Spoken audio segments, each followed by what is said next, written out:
chegamos ao fim do primeiro seminário estadual sobre o papel das paisagens rurais no desenvolvimento do turismo no estado do Rio de Janeiro.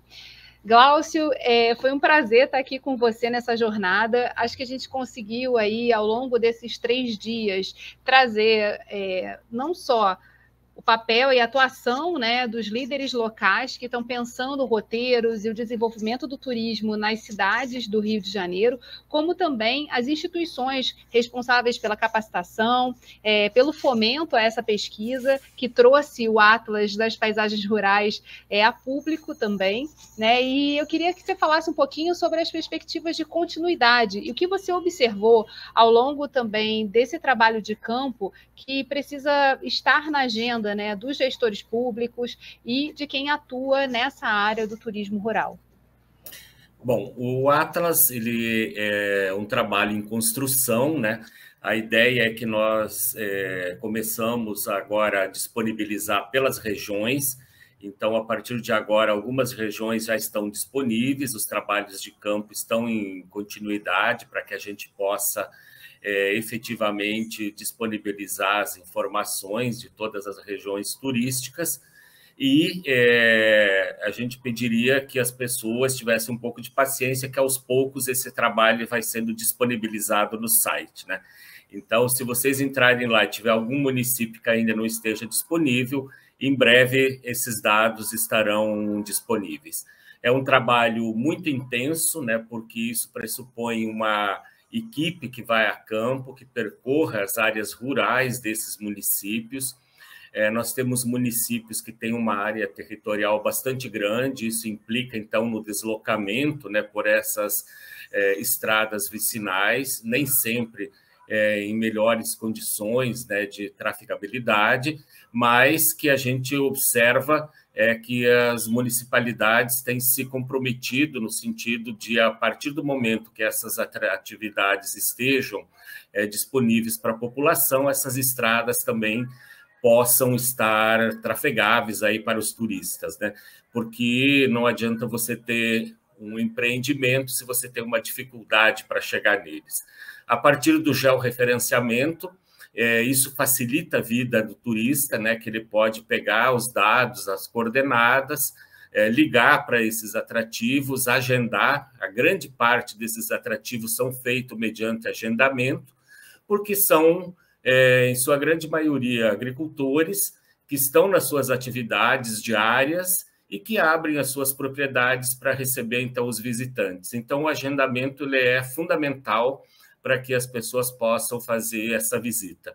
Uma outra questão que nos chamou a atenção é uma necessidade de uma sinalização, né, mais efetiva por parte do Estado, que aí eu acho que tem que ter uma padronização para que as pessoas consigam chegar efetivamente a esses atrativos do espaço rural. Então, quando a gente fala em espaço rural, a gente está falando numa certa dificuldade de deslocamento, mas também paisagens cênicas belíssimas que a gente descobriu aqui no estado do Rio de Janeiro, né?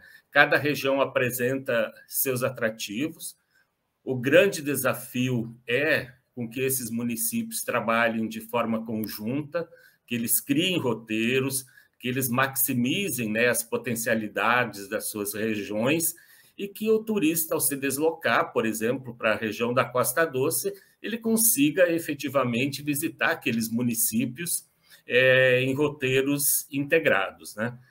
Uma outra questão que a gente também percebeu, e os relatos que foram feitos, é a necessidade da qualificação da força de trabalho, né? Então, a gente tem necessidade em relação à hospedagem, a restaurantes, né, no receptivo, de como que é fundamental, né, que o Estado atue na qualificação dessa força de trabalho. Então, esse... Teve um ponto interessante aí que é legal a gente somar, né? Que foi justamente no diálogo da Federação da Agricultura do Estado do Rio de Janeiro, que através do Senar oferece um curso de capacitação aos produtores rurais sobre turismo rural. A gente tinha ao lado a FEComércio com o Senac, que tem uma série de cursos ligados a turismo. E nesse diálogo entre essas duas instituições, os representantes combinaram de se sentar depois e pensar o que poderia ser feito em complemento um ao outro, de atividades voltadas a essa questão do turismo rural. Então, também é necessário, e tem acontecido, né, nas suas andanças aí pelo estado do Rio de Janeiro, nas diversas trocas que a gente vem tendo, né? Eu quase que como um observador aí do trabalho do Atlas pelo Fórum de Desenvolvimento, a gente vem percebendo assim, a necessidade dessa interação maior, dessa articulação entre as instituições e como isso pode se somar ao trabalho que o Estado vem desempenhando. Sim, isso é fundamental. Se a gente não tivesse a união, e aí essa união eu diria que começa nos municípios, entre as secretarias, né? A gente, quando conseguiu fazer um trabalho efetivo, a gente tinha a participação da Secretaria de Turismo, do Ambiente, de Agricultura, a Emater presente, porque aí com o conjunto, né, desses técnicos foi possível a gente visualizar e trabalhar com todos, né, esses atores que estão presentes nos municípios. E essa demanda, né, que os produtores colocam, né, por exemplo, a gente visitou uma fazenda em que a proprietária falava: eu não tenho condições de treinar um barista, mas eu preciso de um barista quando eu recebo na minha fazenda que eu produza um café orgânico, de qualidade, e para fazer uma degustação.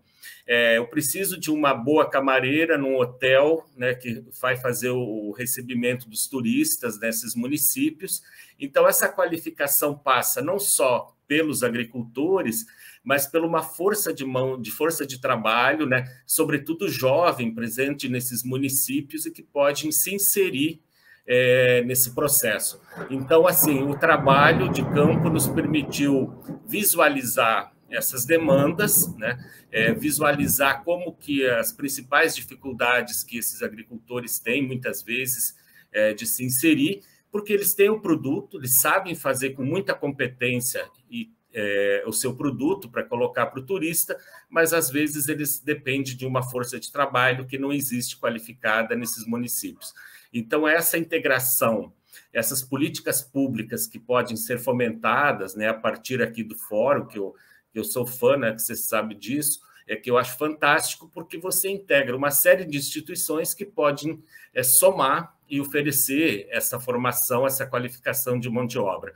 Então, a pesquisa vai ter continuidade, né? A FAPERJ renovou aí os recursos, e a gente tem ideia agora, a partir desse diagnóstico, dessas paisagens levantadas, auxiliar em roteiros temáticos, né?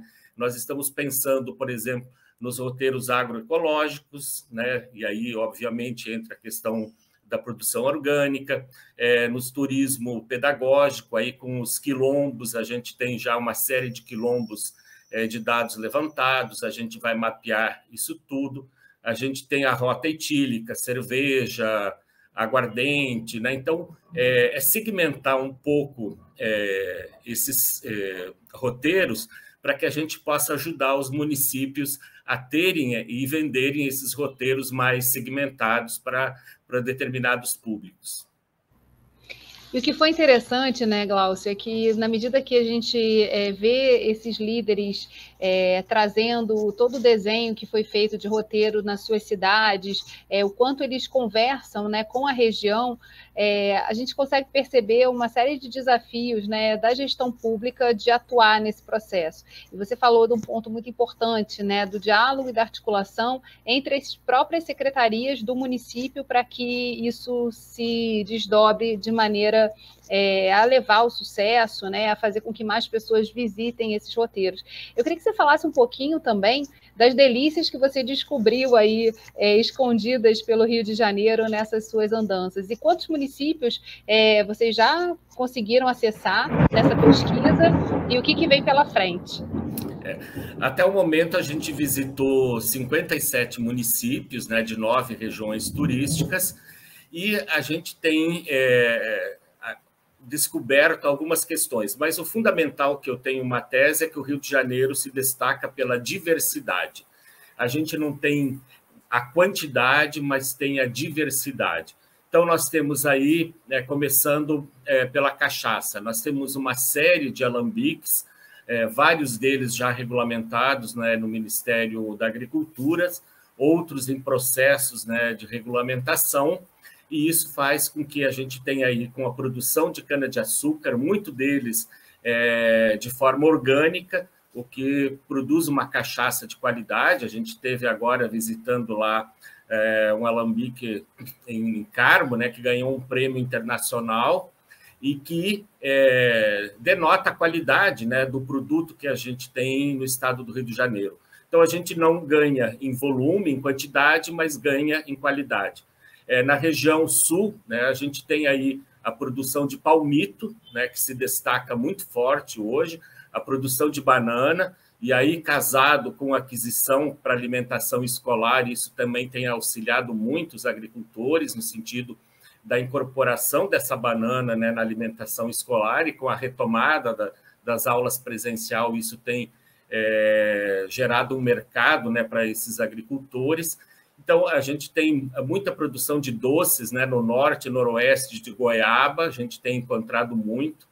Jabuticaba, que é uma planta nativa, né, aqui da Mata Atlântica, então você encontra muitos doces e compotas feitas de forma artesanal. A gente tem uma bacia leiteira também muito grande, aí destacando o aumento da produção de leite de búfala, né, de qualidade. Então, você tem os laticínios, né, alguns já de produção orgânica, então queijos, doce de leite, cafés especiais que a gente tem encontrado também a produção. Então, a gente tem uma série de produtos e aí talvez provocar o Estado para que a gente possa ter um espaço de comercialização de produtos produzidos pelos agricultores fluminenses. Todos se queixam da falta de um espaço de comercialização, como que eles podem colocar os seus produtos, aonde vender e como que isso pode ser encampado aí pelos órgãos estatais e ajudar nesse espaço. Então, Glaucio, que fica aqui então endereçado é que provavelmente, muito em breve, a gente já vai começar a preparar o segundo seminário estadual das paisagens rurais, entregando aí também para quem está curioso para conhecer cada etapa e um pouquinho mais sobre as cidades do Rio de Janeiro, esse material, né, que está disponível aí do Atlas e que vai ser disponibilizado aos poucos a partir dessa pesquisa. Já caminhando para a nossa despedida, eu queria reiterar a todos aqui que esse conteúdo que vocês assistiram, ele vai continuar disponível online, então vocês podem divulgar para as pessoas que vocês acharem importantes. Quem não pôde assistir todo ele completo, é possível pegar cada uma das partes. Isso vai estar disponível tanto no site do evento, do Seminário das Paisagens Rurais, como também aqui nos canais do Fórum de Desenvolvimento do Estado do Rio de Janeiro. Glaucio, eu queria agradecer de coração a oportunidade de estar com você nesse projeto, né, das paisagens rurais, desse seminário. Acho que a gente, nesses 3 dias aí, conseguiu produzir um retrato, né, do que está acontecendo e de quais são os nossos desafios, as possibilidades e as perspectivas de desenvolvimento para o estado do Rio de Janeiro. O que você acha aí que fica desenhado como desafio para o nosso segundo seminário estadual? Já botando aqui um gostinho, dando um spoiler para a galera. Eu acho que esse caminhar no segundo momento de auxiliar esses produtores, né, num processo de comercialização e de recebimento dos visitantes. E ampliar a pesquisa, né? Porque nessa caminhada a gente teve relativamente pouco tempo, então a gente não consegue visitar todas as áreas dos municípios. E aí a ideia, nesse segundo momento, é ampliar essa visitação, porque essa é uma pesquisa em construção. E aí ela vai ficar sempre sendo alimentada, né? E que as pessoas possam consultar efetivamente e terem esse desejo de visitarem o estado do Rio de Janeiro, o seu interior, que tem muitas coisas interessantes, que a gente encontra muitas coisas bonitas, paisagens que são fantásticas num estado tão pequeno, mas tão diverso quanto o território fluminense. E também aproveitar aqui nessa despedida, convidar todos vocês, quem ainda não acompanha, a acompanhar o perfil no Instagram Paisagens Rurais RJ, que contou um pouco do desafio dos pesquisadores no campo, mostrou fotos e depoimentos de produtores. Foi quase que um processo, né, de divulgação para um público mais amplo, numa plataforma que hoje o mundo inteiro está, para contar um pouquinho da história desse trabalho que o Glaucio vem desenvolvendo aí no estado do Rio de Janeiro. E, para todos que acompanharam a gente, muito obrigada por cada momento que vocês dedicaram aqui, e a gente espera que possamos nos encontrar aí em novos projetos, nesse processo que o Glaucio aqui endereça, né, de capacitação e de qualificação de tudo que está sendo oferecido aqui pelo estado do Rio de Janeiro, não só para os turistas locais, mas também para os internacionais na retomada do pós-pandemia. Obrigada a todos.